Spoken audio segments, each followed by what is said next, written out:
friends, Christian here with Brick Life Crisis. We're back again with another Mega Construx set. This is the World War II Armory. This is from the Call of Duty line.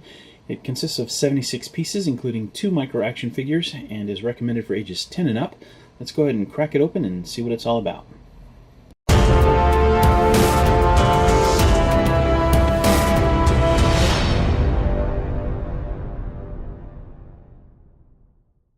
If you are at all familiar with the Mega Construx, Mega Blocks Call of Duty line, you have probably seen these shipping containers before, although you'll notice that this one, being World War II vintage, rather than being corrugated metal, is made out of wood type material or simulated wood.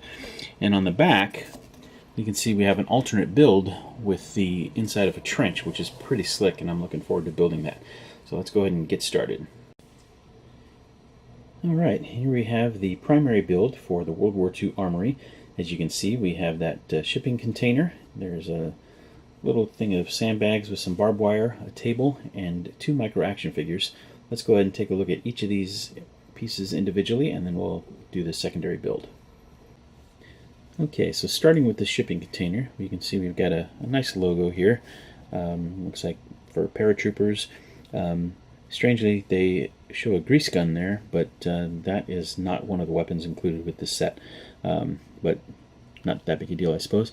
There's some nice detailing here with this wider board at a slanted angle, and over here we have a radio, and that handset is removable with a little cord there, and that can also be used as a backpack. There's some more board detailing here, and just a little bit on the top. The back is just the triple molded kind of marbled look to try and give it a weathered wood look. There are no doors in the traditional sense. These can open up, but it requires some minor disassembly. You have to remove the floor, and you can pop out one side or the other, and then you can open the container like so.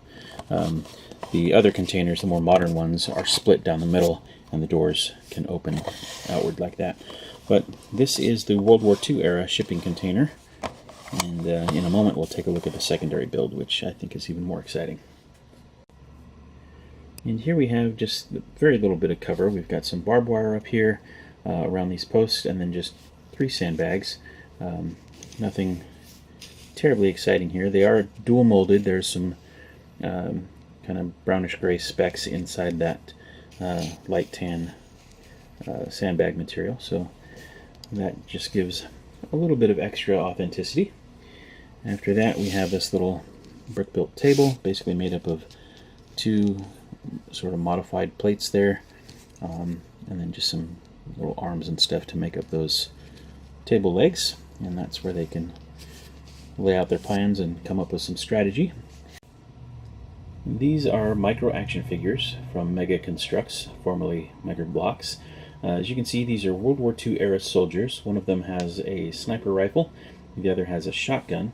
For the sake of scale, this is a Lego minifigure next to them, so you get an idea. They're about a head taller, and as you'll see shortly, the articulation is substantially better. So these figures have a ball joint on the head, so they can look from left to right and up and down a little bit.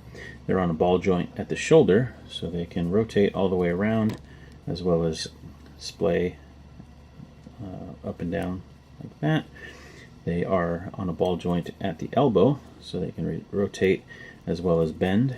They're also articulated at the wrist, and the wrist can go all the way around. They have articulation at the waist. They can twist. Their legs can splay out about so far. They can go forward and bend at the knee. And some of them, although not this one, are articulated at the ankle as well, and they can twist kind of like the wrists do. But anyway, that is the articulation. And this is the first of our figures.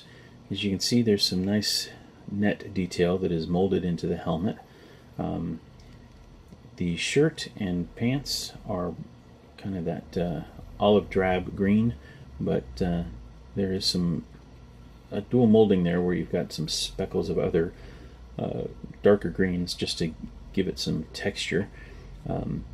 There's some nice molded detail in the form of the collar and shirt buttons, pockets, that sort of thing. As you can see, it has some brown gloves. The waist piece is separate. That belt is a separate piece. And then down at the legs we have some mud and dirt around the knees from where he was kneeling in the mud apparently. You'll notice on the belt at the back there is a peg. There's also one on the side over there by his right arm, or actually his left arm. It's the right side of the screen. And those are for attaching accessories, either little pockets or grenades or whatever. He has some muddy black boots and a peg for a backpack or whatever. So that is the first figure. Incidentally, the helmet is removable. However, if you remove the helmet, you end up with that kind of weird T-shape on the head, and that is in order to fit that attachment there for the helmet. So while technically it's removable, it looks kind of goofy if they don't have their hats on. But the advantage to that is if you had other helmets or hats or whatever, you could potentially swap them to customize your figures. This figure's weapon is a nicely detailed dual-colored sniper rifle. As you can see, there's a brown stock and forehandle, but the barrel and scope are in the gunmetal gray. He also has these backpack straps, and as you can see, they have two pegs up at the front for attachments of other accessories. And there's another look at the weapon from the side. Very nice detail. As you can see, the other figure in this set includes a shotgun, tactical shotgun with a looks like an aerated barrel. And then he has some green pants with some similar paint application to look like he's been kneeling in the mud and tramping through the mud in those muddy gray boots.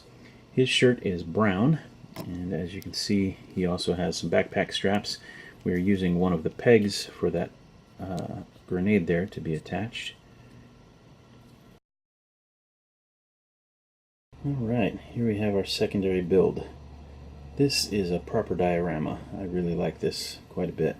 As you can see, we have the inside of a trench, it looks like. We have our two minifigures posed with their weapons. The radio is mounted to the wall over here. There's a kind of a ladder leading up to get out of the trench. There's some sandbags down here. We have some barbed wire across the top there. Our table is over here for strategizing, and our two figures. Overall, I think this is a pretty good value. This set was purchased at Walmart for $9. I think retail on these is actually $14.99. I'm not sure why this was for sale at $9, but I picked it up at Walmart just recently, and this is a brand new set. So I don't know if it was a pricing mistake or whatever, but I lucked out and got it for $9, but retail is $15. So anyway, hopefully you enjoyed this video. I know it's not Lego, but we do some clone brands and other brands from time to time. So if you're a Lego fan, thanks for watching anyway. But if you're interested in Mega Bloks, this one's for you. So anyway, thanks again for watching. This has been Christian with Brick Life Crisis. We hope you enjoyed the video. If you did, please leave us a like. If you have any questions, comments, or concerns, feel free to leave those below. And as always, keep on building. Until next time, take care. Bye for now.